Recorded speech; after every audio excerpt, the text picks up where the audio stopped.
We're filming today for the Hamilton College Jazz Archive. My name is Monk Rowe, and I'm very pleased to have Joe Wilder with us. Thank you very much for coming. Oh, thank you for inviting me, Monk. You know, sorry you had to track me down. Well, you've had such a busy schedule here. I feel like I should talk really fast. Not through my own doing, yes. Unfortunately. Yeah. In fact, the last year seems like your life is busier than ever. It seems to be, and I'd rather that it weren't, Yeah. actually. But it's okay. I can't complain. What are some of the things you've been doing? I know we have one of your recent records here, and well, that's the most recent one, and there's also one I did with Dick Hyman, and the name of which I don't remember, but it's a recent one also. And, but this is the last one I did. Yeah, and in the past few years, you've played with the Smithsonian. Yeah, I still play with the Smithsonian Jazz Masterworks Orchestra. And that's under the direction of Gunther Schuller and Dave Baker. Uh-huh. Yeah. How often is that group Well, get usually together? we would be starting some of the activities about this time of year. For some reason or other, I think it may have something to do with the funding. I'm not sure, but that might be what's holding it up at the moment. Yeah. And also with the Lincoln Center? No, I played with that orchestra only on one occasion. What is it, 92, I guess, yeah. One of the trumpet players became ill, and they needed someone at the last minute, and called me to go in for him. And I did 6 weeks of one-nighters. And when I went out, I was 70-some years old, or 70 years old, and I came back, I was about 90.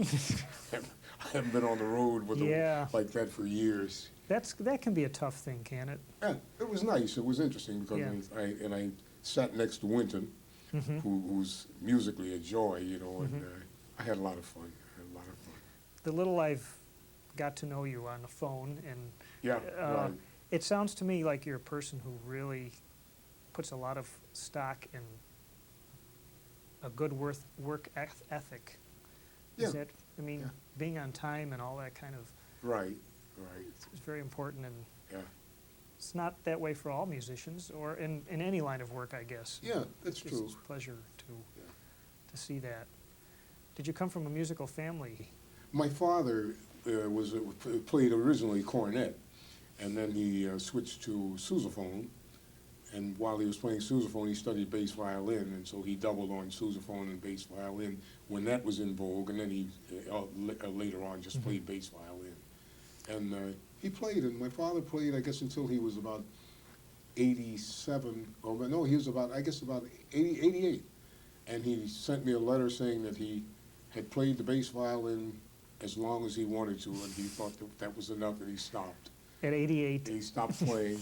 I think he stopped for about 2 years, then he went out and got a Fender bass and started practicing that. But now he doesn't play at all. He sold his acoustic bass. Uh-huh. Yeah. That's interesting. Yeah, he was 95 on Thanksgiving Day. Uh-huh. Yeah. Great. And were you classically trained as a musician? You had classical training? Me? Yeah. Oh, yeah. I had a lot of classical training. Right. I went to the Mastbaum School in Philadelphia with Buddy DeFranco and Red Rodney and a bunch of guys like that. John LaPorta. Oh, John yeah. LaPorta, too. Yeah. What were the opportunities like back at that time for a musician as yourself? The opportunities for black musicians in the concert field were nil. I mean, they just weren't there. And I was still interested in classical music, and because of that, I guess I studied pretty hard at what I was doing at the time, and I guess it gave me a little more momentum when I became a commercial player. It was a big help to me, discipline-wise and things like that. But I must say, because of having more interest at that point in classical music when I was younger, uh, it inhibited my jazz playing a great deal because I just didn't feel comfortable and I didn't play very well, actually, very stiff. Now, in later years, of course, I've been doing more of that, and I Right. feel more relaxed with it, and probably play a little better at it, you know. You sound like you play a lot better at it to Well, me, but and you've played with the New York Philharmonic. I since subbed with then. him a few Yeah, times, and yeah. when Boulez was there, and when Castellanos was there, and usually it was times when they were doing the Pines of Rome, and they had a couple extra trumpets or something. Yeah. Yeah. How about your first big band experience? You've played in so many big bands. Yeah, and stuff. the first big band I played with, name orchestra, was Les Height. I played in that band, and during the time I was in that band, Dizzy Gillespie also joined it. Britt Woodman was the first trombone player, and Gerald Wiggins, Britt Woodman and his brother Coney, who was our pianist, were drafted at the same time, and Gerald Wiggins joined the band. He was in the band at the time Dizzy Gillespie was in the band for a short time. Did you get to do some traveling at that point? From around the country, did you travel? Yes, around we the traveled country? quite a bit, right. And from that band, I joined Lionel Hampton's band from Les Heights band. Uh-huh. And I was in Lionel Hampton's band in 1943 at the time I went into the service. Can you give, we have a student sitting watching this tape. Can you give them an idea of what it was like to be in a large group and crisscrossing the country at that time? Well, it was interesting to me because having just come out of school, I had a lot of interest in geography, which now I began to see laid out before me. That made it interesting. And seeing people, meeting people in different states and finding out that most of us think the same way and that we have the same ideas about what the country is, about what the world is to a great extent. Right. And this, of course, was kind of reinforce your own thoughts. I found that interesting. And the reaction of people to what you were playing was nice, too. That was very encouraging. Mostly dances? Almost all dances, yeah. Would you have a certain group of people in front of the stage, perhaps, that We had just that, wanted too. to watch? We had that. Yeah. People who came, the aficionados who just came to listen and decide whom they like best in the band and things of that type, and others who were out there dancing the whole time, But there was always interest in listening to what we were playing for all the bands. Yeah. It's so fascinating to think that at that time, the music you were playing is like the rock and roll of today. It was the popular music. At that is time right? it was, yes it was.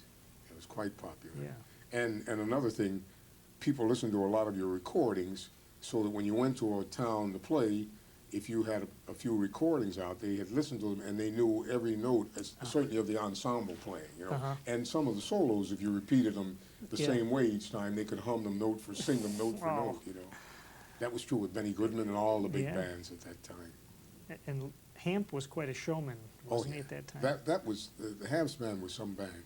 It was an exciting band to play in. It was a very innovative band. And it was a new style. It was a completely different sound they had. A very exciting band. A bunch of young fellows in there, Ernie Royal, Joe Newman, and guys like that. Illinois Jacquette, Dexter Gordon. They were all in that band, and it was quite. Irving Ashby, who later was with Nat King Cole, the guitars. Speaking of, we had a saxophone player, Ray Perry, who played third alto, who played violin like Fiddler Williams, Oh. I mean, but really, like a saxophone player. He played with that kind of phrasing, with an amplified violin. He was great, too. It was an interesting band. Did you have an opportunity to go overseas Not during that time. I never went overseas until 1954, and I went with Count Basie. That was the first time. How did the gig with Basie come about? It's usually word of mouth, isn't it? That you need somebody? Well, I knew Basie. I knew a lot of people in the band, but Joe Newman was the featured trumpet soloist. Basically, he played most of the trumpet solos, not all of them, but he was working so much, and he said that they needed to get someone else to take some of the load off of him, and Basie was looking for someone, and that's how I came to join the band. And it was actually to take a little of the pressure off Yeah. Joe. Did you get a lot of his solos? Excuse me? Did you get a lot of his solos? I did some, Yeah. yes. I had some too. Yeah. Yeah, it was interesting. Yeah. You know, it was interesting. I was telling that story this morning about after having joined the band, I was there a few weeks, and I hadn't played any solos, and I was getting a little frustrated. So I wrote a little note to Count Basie, and I said, Bass, could I play a couple choruses of just about anything? And I signed it, the trumpet player second from the drums. I sat when all Joe sat here, I sat here and the drums were there, and they passed the note over to Yeah. Basie, and Basie he stopped playing, took the note, looked at it, and said, you want to play? Go ahead and play. Yeah. And he was very nice. Yeah. The new guy in the band, Oh my. I read something when, I think it maybe was with Hampton about the Barracuda. Oh, jeez.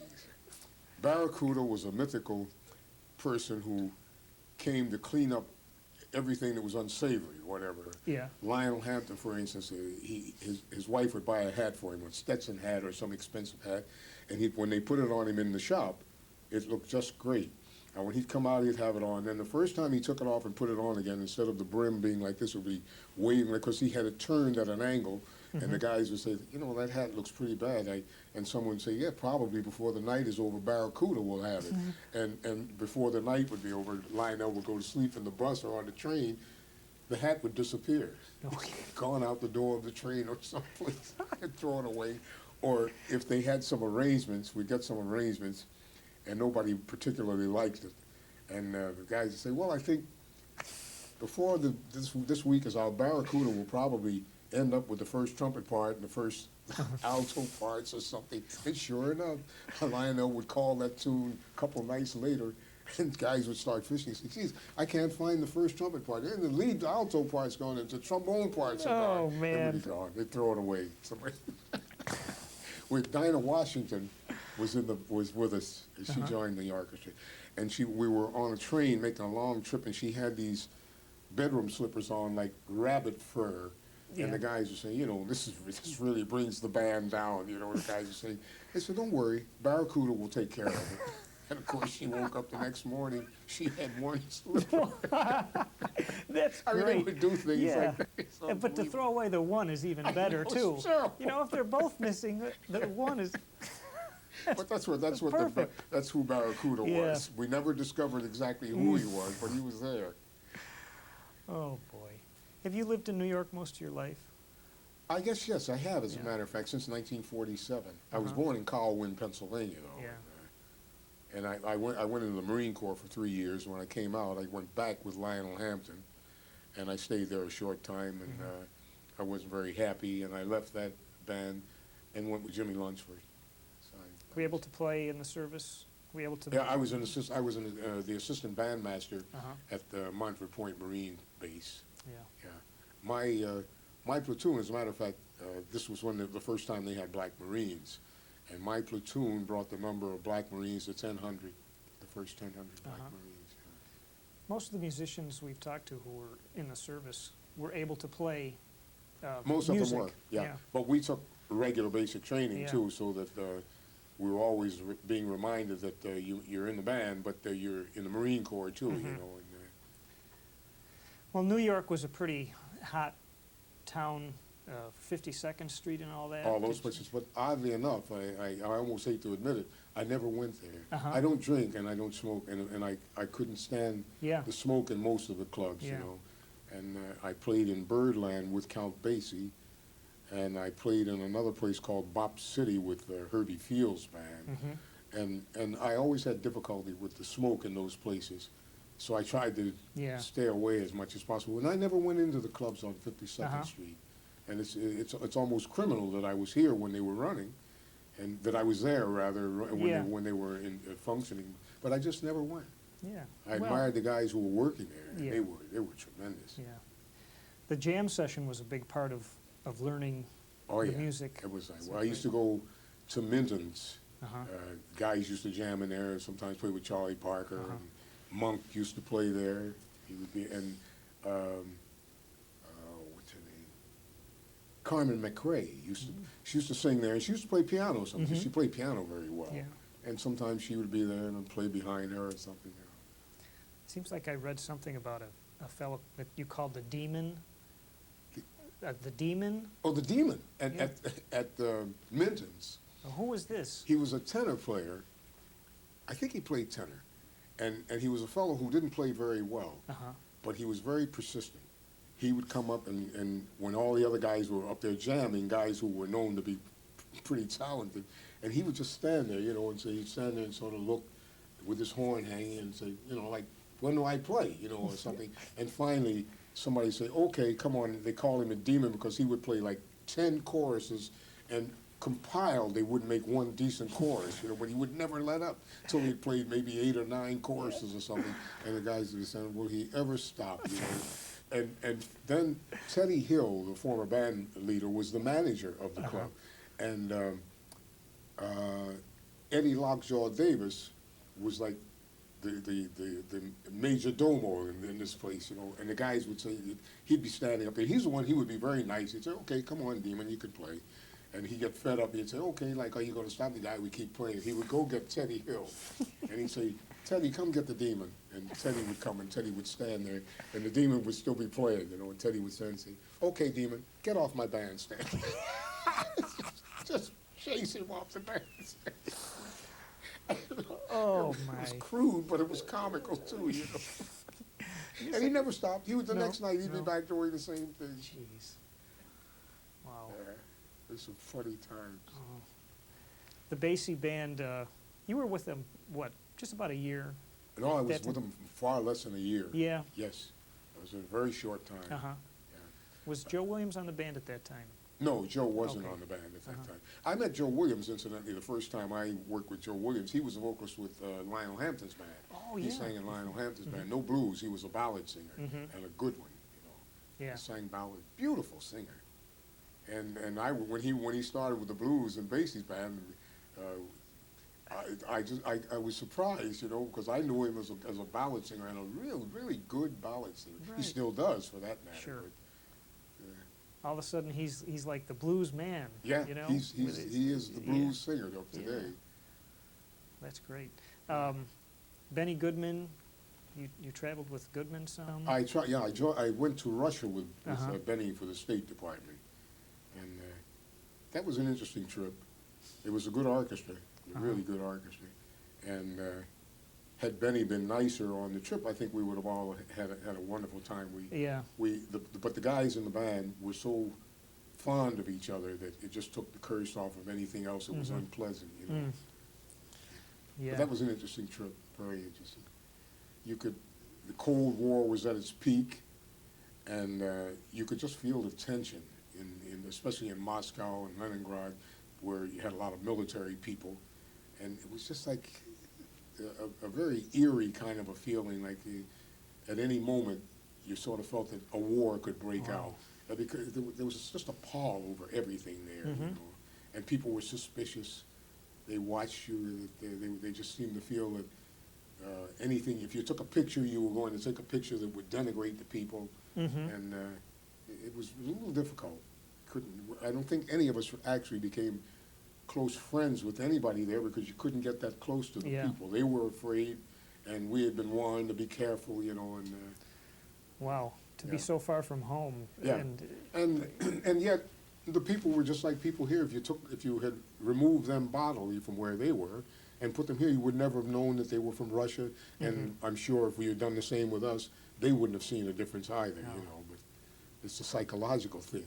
Yeah. It's actually dangerous. What are some of your favorite things you've done in the last couple of years? The things I've done in the last few particular? years? Yeah. Well, I was lucky enough to play a Broadway musical that ran 8.5 years. I did a lot of Broadway shows, but the last one I did was 42nd Street, the David Merrick show. Right. And that ran for 8.5 years. So that was a long run. It's not a long run by chorus line standards or Cats. Those shows are still going. And Les Mis, Yeah. they're going, really setting records. But they're good shows, you know. can I guess that you had the music memorized by the time the 8.5 Well, years was? yes, you do to a great extent, but you have to also be careful that you continually flip the music over, even though you've committed most of it to memory, Right. because if you have a breakdown on the stage and you need to start at a certain point, you've Yeah. got to have that reference point there, you know. Yeah. Did you do much studio work over the years? Oh, yeah, that's what I That's used to do mainly. Right. I worked for the American Broadcasting Company for 17 years. Uh-huh. And then during that period, I also did a lot of work for CBS and NBC, and we did a lot of recording work. I mean, in fact, what I did most in my early years in New York was jingles, commercials. We used to do all the cigarette commercials, Kent, Lucky Strike, and all those things. I mean, they were actually a mainstay for many of us for a long time. Right. And I don't smoke at all, so when they stopped advertising, we lost a lot of business Wow. in that. But, Your classical training must have helped in the studio work. oh yeah, it did, you know. because you had a lot of transpositions to make. You do a lot of that, you know, so that it was important. It was a big help. Yeah. And we used to do, at ABC, you see, they had the staff orchestras at all the networks, and you did whatever work there was to be done, whether it was classical or jazz or, Yeah. or commercial, you know, you just did whatever there was to be done. And- And most of all the guys were that versatile, for that Uh-huh. matter. And they didn't like to spend time getting it right. I mean, I would imagine, like, Right. do it right the first time. Right. Well, you know, it just got to the point where you were so accustomed to sight reading things as a regular thing in your daily routine that you almost look forward to it. It became like a challenge. Let's see if we can play this the first time as if we've been playing it 100 times. Yeah. And for the most part, all those staff orchestras would sit down and they'd take a piece of music and they would play it as well the first time as they did the 10th time. You know, it just got to be natural. Yeah. Yeah. Wow. Yeah. Well, this has just been really fascinating. Well, thank you. Looking forward to, do you have more recording plans, I hope? I don't know.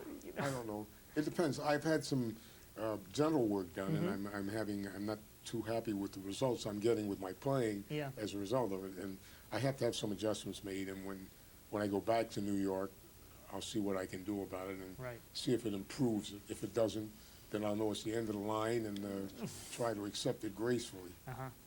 One tune on here was so nice. Love Me Tender. Oh, yeah. Gee, what made you pick when you I sing really you don't pick- know. You know, I'll tell you, well, there was this whole thing going on at that time about it was getting close to some anniversary, Elvis Presley anniversary or something. Uh-huh. And while I wasn't an Elvis Presley fan per se, but there was just something about it, and I thought, well, you know, this might be a nice thing to do. Yeah. Just a little different concept of it, you know. Yeah, Not to stray too far from it. right. It's great. Well, on behalf of Hamilton College, I want to thank you for fitting us into your Well, thank you, schedule. Mark. It's been such a And pleasure. give my regards to all your faculty and students I there. will. And thank you so much for Yeah. the interview. All right. Yeah. Thanks a lot.